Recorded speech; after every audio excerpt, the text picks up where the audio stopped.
untuk menyampaikan hadiah.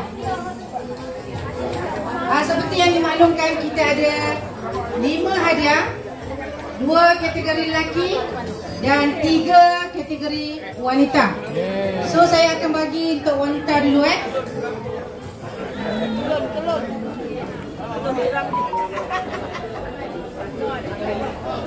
Pemenang ialah Shimarin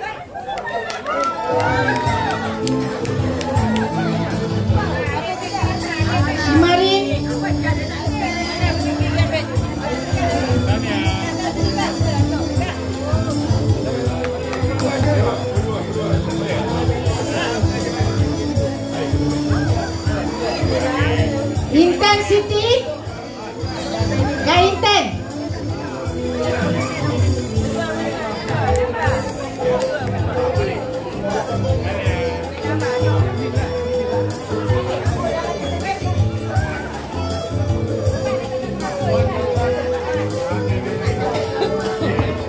Okey, untuk kategori lelaki pula. Siapa lagi? Kamek Abang Sarawak. Abang Pian lah. Siapa lagi? Mahal tu dia punya dokol.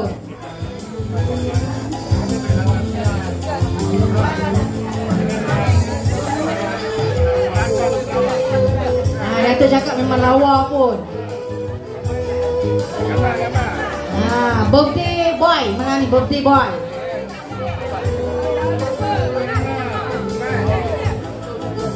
Boleh lah tu.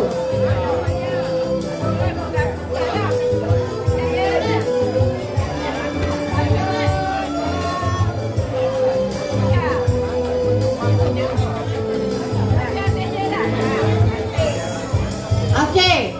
Seorang lelaki, siapa lagi rasanya? Nama apa Pian juga? Cikgu Pian.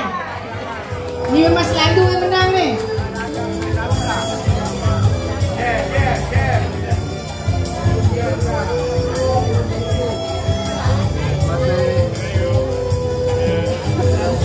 Memang patut menang kan? Layak menang.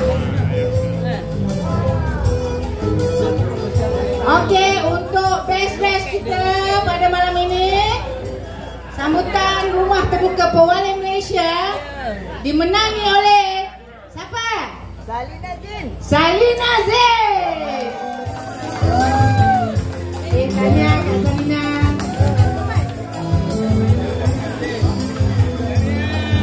Sia-sia lah kan? Terima kasih Tanya.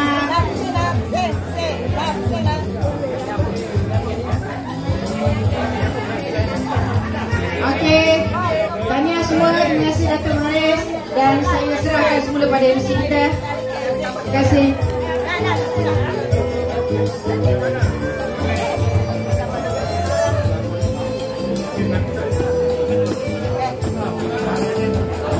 Okey, terima kasih kepada Puan Abdullah.